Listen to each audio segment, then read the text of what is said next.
Hey YouTube.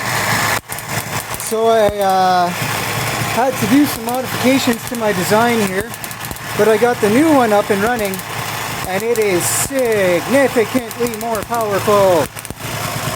Check this out.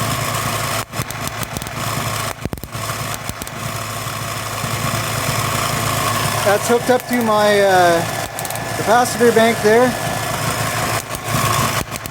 Unreal. Difference in power. Get up. Just to get it to spark at its normal frequency, I have to, it won't just do it automatically.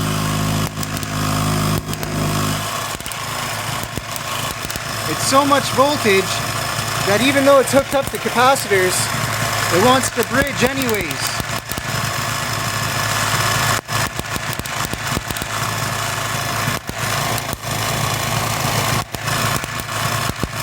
Alright, I'm going to see if I can get some slow-mo of it sparking quick.